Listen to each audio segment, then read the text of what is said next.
grab your cup.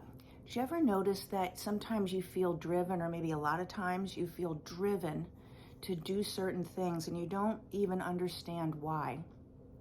Like, especially the things that you really don't want to do, or the patterns that you have in your life that you really don't like, but you sort of keep having them go that way. You do it. I have this client, a one-on-one client right now, and we've been working on her relationships because in her lifetime, every relationship, if she's not feeling the adrenaline of, I have to work really hard, I have to prove, I have to win them over, I have to reel them in, and that's often at the beginning of the relationship, right? Like just triggered on. It's like heart beating and nervous excitement all the time because I've got to do something to get their attention and to win them over.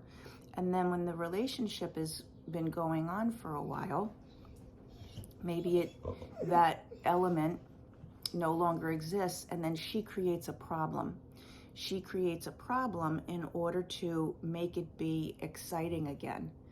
If she meets somebody and there isn't that adrenaline of, what do I have to do? How do I keep working harder? How do I get his attention? She feels like it's boring, like, oh, I must not really like him. And what she's come to realize is it's not really the case. She doesn't even really know, because what she's paying attention to is that adrenaline rush of working hard and being the one, the driver of either the chase, like in the beginning, the chase, or the driver of fixing it and getting over problems over and over and over again. A lot of times when we come from households where there was addiction in some way, or mental illness, so alcohol addiction or other addictions significant that impacted the household, and mental illness, when we grew up in those households, or we had people who seemed like they weren't paying attention to us and we had to keep working. Maybe if I do this, I'll get their attention. Maybe if I do that. As adults, we keep trying to recreate that because the nervous system feels comfortable in that adrenaline hyper-working, hyper-vigilant state. Or the nervous system feels comfortable in uncertainty. When there's always this element of uncertainty, it's kind of exciting. They think it's exciting because they feel that nervous system triggered on. When they're in a place of relaxation, when everything is calm and going well, or they're with someone who isn't requiring that, it's kind of like boring.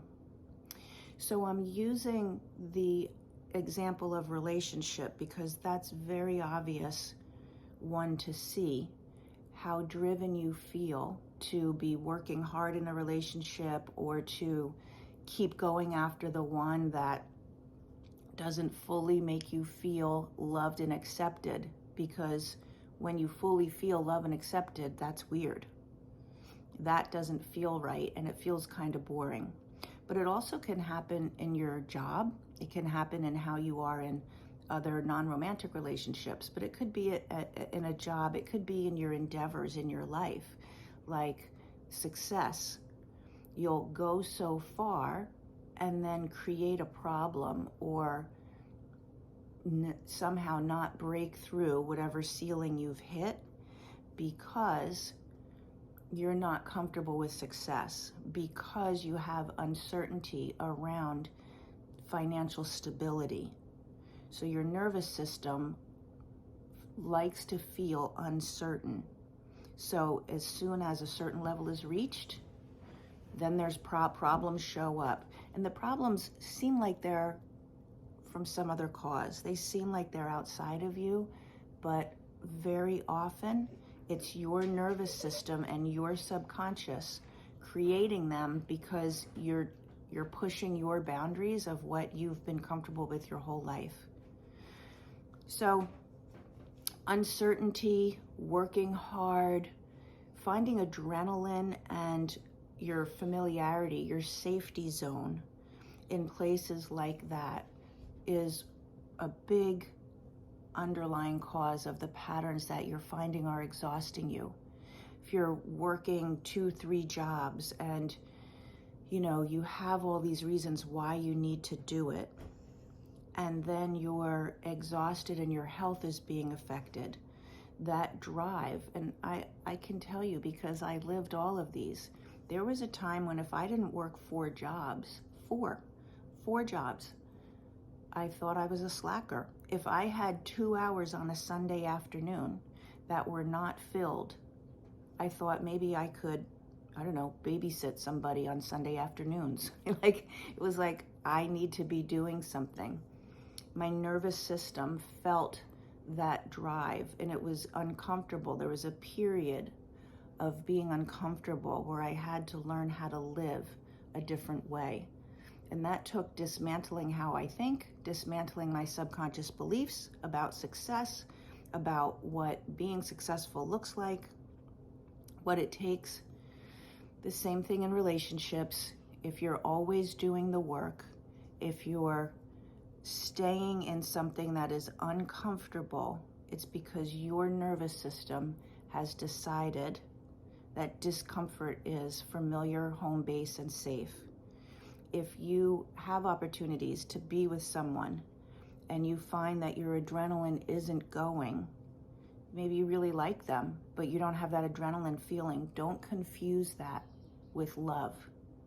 It's probably your nervous system wanting to be triggered on to work harder, to do more, to feel that that need to prove or to be, working hard at it. Okay? That's the work that we do. Life doesn't have to be always driven to the point of exhaustion, to the point of constant uncertainty. Life could be lived in a place that is safe and calm and peaceful and allows things to happen and move forward. But you have to teach your nervous system what it feels, how it feels to be that way. If you're interested in that, if you see those driven patterns in your life, drop me a comment. Let's definitely connect so that we can talk about that for you. Have a good day.